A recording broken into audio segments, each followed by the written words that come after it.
ハローハローハロー、皆さんこんにちは。ティンカーチャンネルへようこそ。Welcome back to my channel。 皆さんいかがお過ごしでいらっしゃいますでしょうか。はい、本日も、前回と同様9月13日のサイキック予言 by ジョセフ・ティテルさんの回の、最終、段階第3弾の方をお届けしたいと思います。はい。で今回の、ジョセフ・ティテルさん本人の動画に関してはこの動画の概要欄に、本ちゃんのリンクを貼っておきます。ただご本人様の、動画は英語になります。英語ではちょっとわからないよという方はこの私の動画で内容の確認をしていただければというふうに思っております。はい、それでは本編入っていく前にティンカースチャンネルの番組の趣旨のご説明だけさせていただきたく思います。ティンカースチャンネルでは皆さんに考えていただくきっかけとなる情報を提供しております。海外からの情報だったり、日本ではあまり報道されていないことだったり、スピリチュアルなことだったりをお届けして、皆さんがそれについて情報精査を各々ご自身でしたり、考えたりしていただくきっかけになればというふうに思ってご提供させていただいております。ですので、ティンカースチャンネルではこれが正しいんだよというように皆さんに答えというのを提示しているわけではございません。何事も良き意味で疑っていただき、情報精査をしていただき、自分なりに考えて答えを模索していただきたいというふうに思っております。この考えるプロセスこそ自分軸をしっかり持つことにつながっていくことだというふうに私は思っております。皆さんの考え、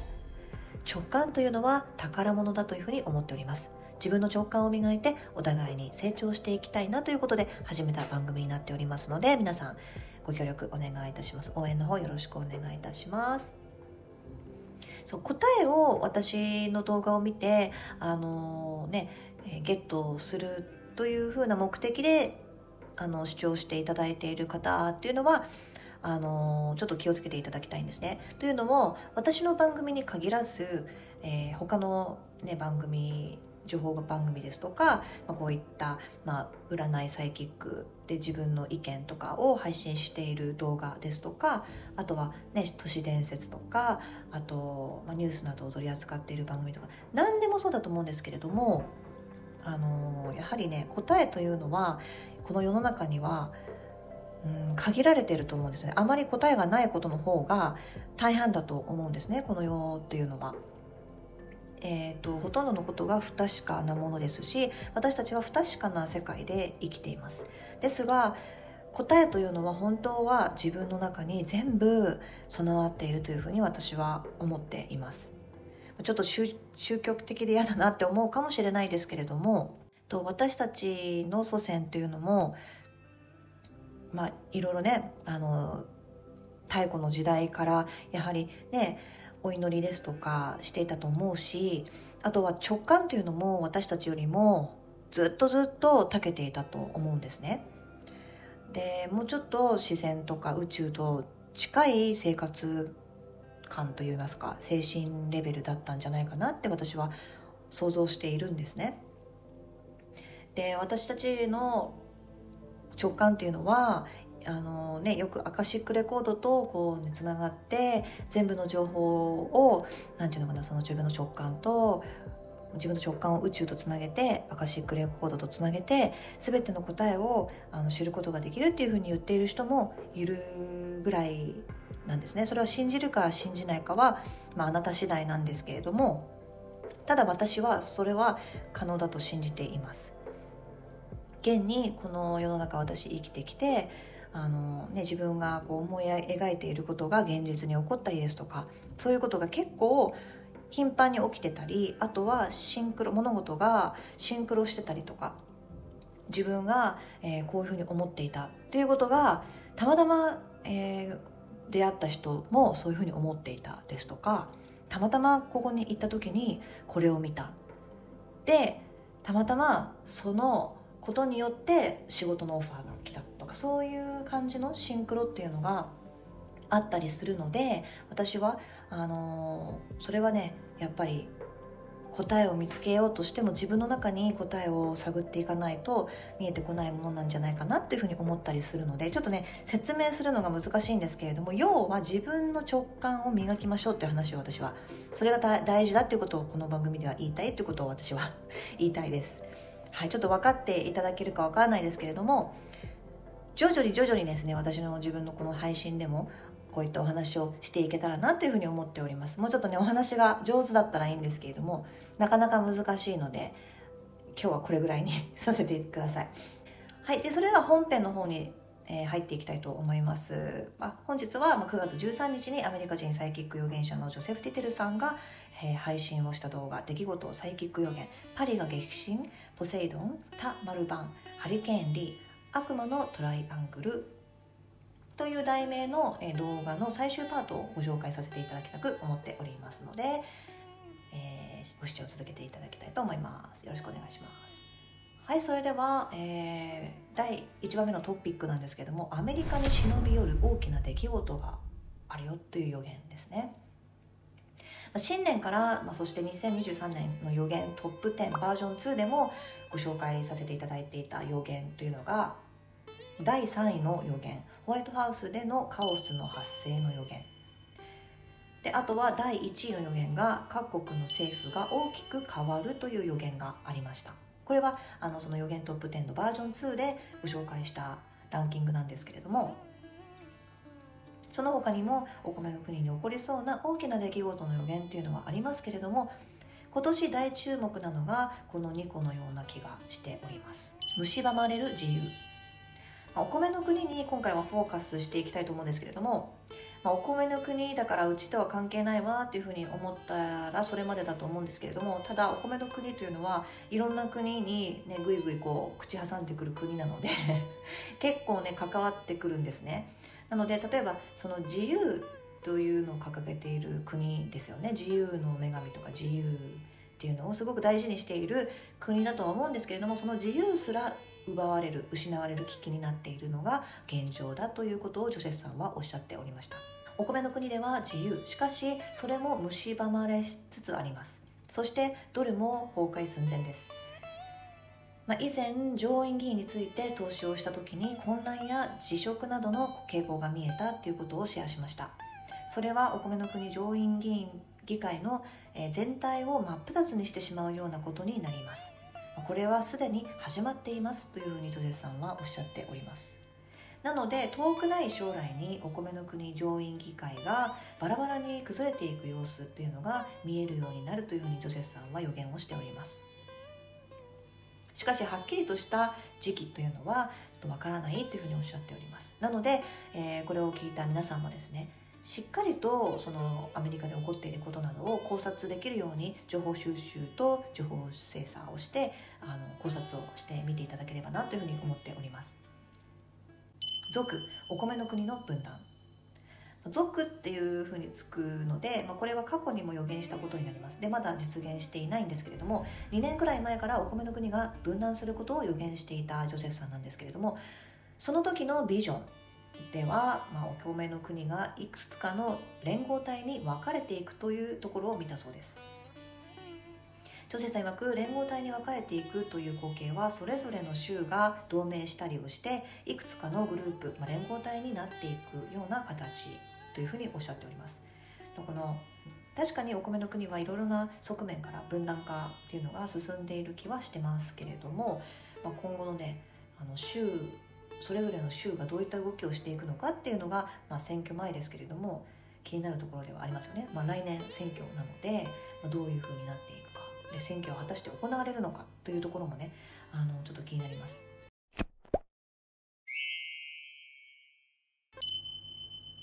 族、星が国旗から落ちていくビジョン。またこれ族なんですけども、この予言も以前にジョセフさんが見たビジョンになるということで、その抽象的なイメージを解釈するときに最初は中の国にアラスカやハワイ、その太平洋の州の島が奪われて独立していくものなのかというふうに想像したらしいんですよね、ジョセフさんが。でジョセフさんは今回このようにおっしゃっておりました。それも一理あるでしょう。しかしスピリットから得たヒントをもとに考えてみたところ、おそらく州が独立をしてコロニー、植民地もしくは独立した特別地域になる可能性があります。属国みたいな感じになって独立していくっていう感じなんですかね。で想像するに、香港みたいな形になる州が出てくるということなのかもしれないっていうふうに私はティンカー的には想像してるんですけれども、ジョセさんがおっしゃっているのがそれはそれで良いことなのかもしれません。今の連邦政府を見ていると独立した方が良いこともあるでしょうというふうにおっしゃっております。もしかしたらその自由が蝕まれているので、そういったことに反対する州がもしかしたら独立しようというふうにする動きがより濃くなっていくのかもしれないですよね。だからこういったところもですね、観察していかなきゃなというところですね。確かにそう考えると、独立した方がいい気もしますよね。現にテキサスやフロリダが狙われているというのは、こういった予言もありましたよね。独立心が強い傾向にある州だからなのかもしれませんよね。漫画のワンピースのように世界政府を作りたそうなグローバリストたちですけれども、わざと混乱を招くには何かの理由があるんじゃないかなっていうふうに私は思っております。お米の国自体が揺れるという予言。政治的な出来事で国が震撼するだけではなく、ジョセフさんはお米の国自体が地震によって揺れることを予言をしています。スピリチュアルな感覚として大陸が揺れている感覚がするそうです。属カリフォルニアに起こる地震の予言。何度もジョセフさんがお伝えしているのがカリフォルニア地震について。ジョセフさんは今回このようにおっしゃっておりました。カリフォルニア地震は間違いなく来ます。スピリットが見せてくれたビジョンでは、的の中心が見えました。それは北アメリカの真ん中になりました。お米の国が中心になっています。これを読み解くとカンザス州やネブラスカ州あたりかもしれません。もしかしたら年内かもしれませんが、間違いなく2024年には起こりそうですというふうに予感がしているそうです。属 B お米の国リーダーがいなくなるという予言。これも何回も予言をしているお話なんですけれども、以前からジョセフさんが繰り返しお話ししているのが、このね現政権の B さんが、いなくなっちゃうという可能性の予言です。で、最近はね段の害っていうのが、脳を抜かして読んでいただきたいんですけども、段の害っていうのがね騒がれてますよね。それではどのような動きが起こるのかということで、お米の国のリーダーを辞めざるを得ないことになるからだと思うんですね。で、今の段の害が起こる可能性というのを、そのね段の害が成立する可能性というのをジョセフさんは今回お話をしていらっしゃいました。ジョセフさん曰く、彼は確実にいなくなります。それは段の害でまずは退くことになるのかもしれません。お米の国にとって良いことになるのでしょうか。いろいろな方面から物事を考えなければなりませんねというふうにおっしゃっていて、必ずしもそれが良いことにつながることじゃないかもしれないというふうに言ってますね。なぜかというと、ジョセフさんはたびたびおっしゃっているのが、こういったリーダーっていうのは経済の集まり会の人たち、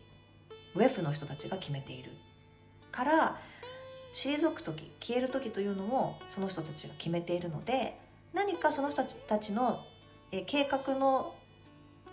っとって行われていることなので、おそらく良いことっていうのは限られない、良いことだとは限らないねってことを言ってるのだとは思います。確かに B お米の国リーダーがしでかしたことが大きなことすぎるので、段の害されることによりいろいろな膿が出てきてしまう可能性っていうのはありますよね。そうなるとカオスになる可能性は十分に考えられます。ジョセフさん曰く、私の感覚では段の害は成功しないと思います。 DT 氏の時と同じようなことをします。しかし B お米の国リーダーが居座るということではありません。その段の害が成功しなくても、どっちにしろ B さんはちょっといなくなってしまうというような予言をしています。どっちみちね、いなくなるという予言をしていらっしゃいます。どうなるのでしょうか。B お米の国リーダーに関する新たなビジョンもまた見えてきたそうで、それが B お米の国リーダーの家族が出てきていたビジョンだそうです。ジョセフさん曰く、 B さんの家族の写真が見えたのですが、タロットカードの正義のカードのシンボルが家族の写真の上に見えていた。この意味を解釈する必要があります。これに関しては実際真実が明かされる時が来なければわからないことなのかもしれませんというふうにおっしゃっておりました。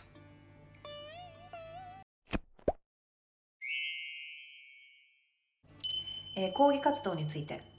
お米の国に関して抗議活動が起こるという予言なんですけれども、ジョセフさんのスピリットが教えてくれていることはジョージ S さん関係だそうです。このジョージ S さんは、隠語にさせていただいてますのでお察しいただければというふうに思っております。ジョセフさん曰くジョージ S さんが裏で支援をしているグループが集まって何かを企てています。これはさらなる分断を招く活動でしょう。スピリットはジョージ・フロイトのような事件が起こるということを予言しています。これに関しては今年ではなく来年起こりそうです。しかし火種はついているでしょう。今年中に火種はつくというふうにおっしゃっております。スピリット曰く気を強く持ってください。ポジティブな思考を持ち、分断、ヘイトのような思考は無視しましょう。あなたこそ変化を起こすことが可能なのです。このアジェンダを止める力を持っているのです。私たち一人一人が温かい心とポジティブな心、そういった、一人一人の心が唯一の、悪の手から我々の愛するものを救う手立て、手段だということをおっしゃっております。なので、愛が全てを救うから皆さん心に愛をですね灯して、愛という火を灯して温かい心で過ごしましょうというふうにジョセフさんはおっしゃっておりました。でこのジョージ S さんの、名前についてはですね、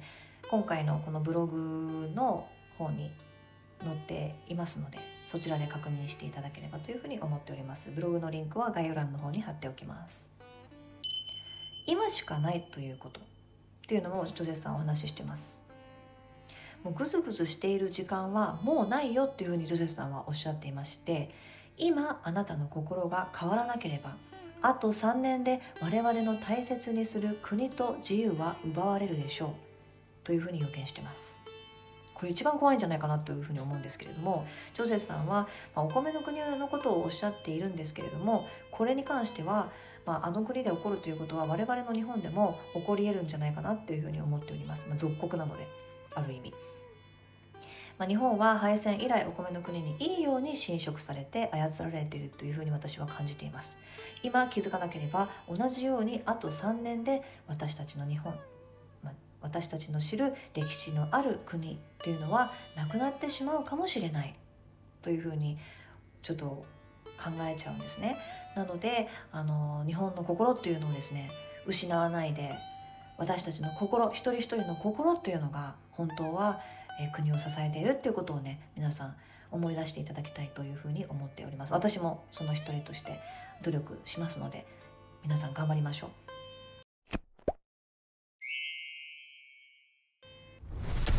でバミューダトライアングルの謎が解けたという話題から、オカルト界では有名なバミューダトライアングルのお話なんですけれども、飛行機がよくこのバミューダ海峡で失踪してしまうというミステリーがありますよね。飛行機に限らず船もなんですけれども、この度この謎を解いたのが TikTok だったというふうにジョセフさんはおっしゃっておりますけれども、このトライアングルの名前は別名悪魔のトライアングルとも呼ばれているようです。ジョセフさん曰くスピリットが見せてくれているのが、これはこのトライアングルの下にはメサのスキンウォーカー牧場と同じものがあるということ。アリゾナですとブラッドショー牧場の下にあるものです。それはアトランティスの古代文明ルメリアの技術なのですということを言ってるんですよね。しかしジョセフさんはここで注意喚起をしていらっしゃいます。ガセの動画に注意してくださいということですね。そのバミューダトライアングルの謎が解けたという投稿をした TikTok の動画なんですけれども、ジョセフさんは、ガセだというふうに言ってます。動画では UFO が映っている Google マップの動画、写真っていうのを映している動画なんですけれども、ジョセフさん曰くこういった画像を使ったガセネタというのが多くなっています。この動画の場合、支配者らのアジェンダに加担している内容となっていて、こうした画像を見せて人々を引き寄せることは容易です。ガセネタに注意しましょうというふうにジョゼフさんはおっしゃっております。そしてカトリック教会についての予言、キ・マルストを信じる宗教の中でも、丸の中にはリですね、キ・マルストを信じる宗教の中でもお話ししているのはキ・マルスト教会ではなくバ・マルカン、丸の中にはチのカトリック教会です。過去にバマルカンの壁を突き破って悪魔が飛び立つというビジョンを見たジョセフさんなんですけれども、今回そのビジョンのさらなる情報があるというふうにジョセフさんは共有してくれました。支配者らは世界共通〇〇を作っていこうと計画しています。もちろんそれは宗教に対しても同じです。一つの神を信仰してほしくないのです。代わりにデビルを崇拝してほしいのです。ファラオが良い例です。支配者は自分たちのことを崇拝してほしいというふうに思っております。というふうにジョセフさんは予言をしていらっしゃいます。その逃げ出したデビルについてなんですけれども、ジョセフさん自身が見たビジョンについて解釈をしたことをシェアしてくれました。その一つ目というのが逃げ出したデビルのことなんですけれども、デビル、悪者が教会の中から逃げ出したということですが、これが何か比喩的なことなのかもしれません。悪魔のような真実が明らかになってしまうということなのかもしれないというふうにジョゼフさんはおっしゃっております。つまりはスキャンダルがバマルカンから出てくるかもしれないということです。で、何がじゃあ目的なのかというところなんですけれども、スキャンダルが出てきてしまうということがもし支配者らが企てていることであれば何が目的なのでしょうか。支配者らの望むことを考えてみる必要があります。それはキーマルストや神への信仰をなくすことです。ということはカトリックでさえなくしたいわけです。そのためには嘘でも何かしらの史上最大のスキャンダルを出したいのかもしれませんというふうにジョセフさんは予言をしていらっしゃいました。緻密な作戦、もしそれが壮大な計画の一部であるのだとしたら、ただ行き当たりばったりで宗教を陥れようとするのではないはずだというふうにジョセフさんはおっしゃっております。何十年も前から準備されていた計画でしょう。スピリットは私に警告しています。これはものすごく緻密な計画で、グローバリストやフリーなメイソンですら世界の宗教の一部となるというふうに言っています。ジョセフさんの考察だと思いきや、スピリットがこのように予言をしているということなんですけれども、だとしたら本当にいつも以上にバマルカンの動きに注目だというふうに私は感じています。しかも2025年というのは大青年の年、グレートジュビリーという年なんですけれども、ジュビリーですかね。ちゃんと2025年を迎えられるのか、ちょっと私はねドキドキしちゃいました。